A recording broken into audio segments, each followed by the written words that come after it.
After its press conference, Sony transformed a backlot into a version of Spider-Man's New York City, complete with street meat. It's like really being in the trashiest parts of NYC. This ultra-wide image over the Nintendo booth really captures the scale of the 65-fighter roster in Super Smash Bros. Ultimate. You could practice your home run contest form at the Nintendo booth. It bugs me way too much that this Hogan's icon is now associated with Duck Hunt thanks to Super Smash Bros. Spider-Man once again keeps watch over the Sony booth.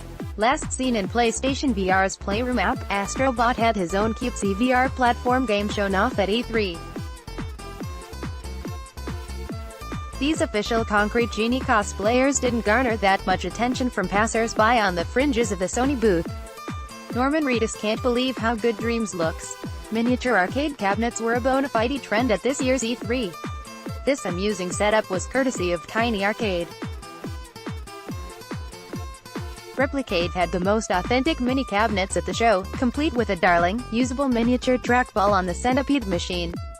This 40-game miniature Neo Geo has a very loose joystick and plugs for TV output and controller play. At the Video Game History Museum exhibit, we see an old-school example of miniature arcade games. Pac what? What man? Sorry, never heard of him. The Apple Watch has got nothing on these bad boys. Nothing screams 1989 more than the design of this interactive vision unit at the Video Game History Museum booth. This Retron 77, which plays Atari VCS games in HD, housed what was easily the oldest home video game on the show floor. In case you were wondering if that gem in the middle of this replica Xbox Duke controller is a fully animated LCD screen, the answer is yes, my personal motto for surviving E3. Hard to argue with this slogan for an accessory that provides wireless virtual reality. This woman was literally screaming and running away from these costumed zombies just before this picture. The farming simulator booth once again features the most amusing vignettes of the show. On the first day of E3, someone fell over and cut their lip when trying to do a cartwheel on this loop treadmill. After that, no one used it for the rest of the show. The Fortnite battle bus floated over the game's massive, merch-filled booth.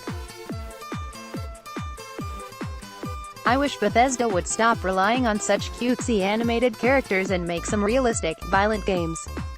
The Division 2 booth let attendees pretend to be president in a post-apocalyptic Washington, D.C. Not shown in this image, the floating block suspended by string, threatening to fall on passers-by. Some early Mega Man concept art as part of a series timeline outside the Capcom booth. Before playing the remake of Resident Evil 2 you had to walk through a blood-stained hallway featuring this fellow. Earlier, there was a zombie impaled on top of this polished car. It overkills the Walking Dead booth. In the back row of South Hall you got the weird items, like this pair of shoes that let you walk in VR by simulating the Vive controller touchpad. The innards of Marseille M cable HDMI cable, which uses its own digital signal processor to upscale 1080p images to 4K. There wasn't much in the way of cosplay on the show floor this year, so this Stay Puft Marshmallow Man stood out some rare WarioWare-specific cosplay. If you collect enough pins, it becomes a sort of costume on its own. How will they know you're a Red Gamer if you don't buy an official E3 shirt saying so? The annual Electronic Entertainment Expo is a chance for the gaming press and industry to get an early peek at some of the best games of the coming months. But E3 also serves as a sort of video game-based theme park, with colorful and entertaining booths designed to grab attendee attention. That has become even more true in recent years, now that the show floor is open to the public, which is looking for more than just a tired old trade show.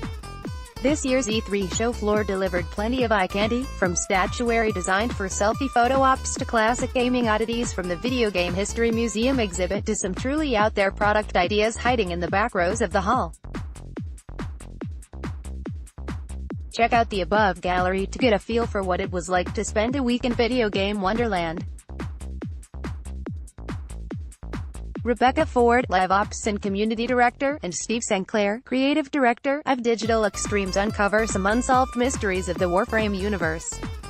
Unsolved Mysteries of Warframe. Rebecca Ford, Live Ops and Community Director, and Steve St. Clair, Creative Director, of Digital Extremes uncover some unsolved mysteries of the Warframe universe.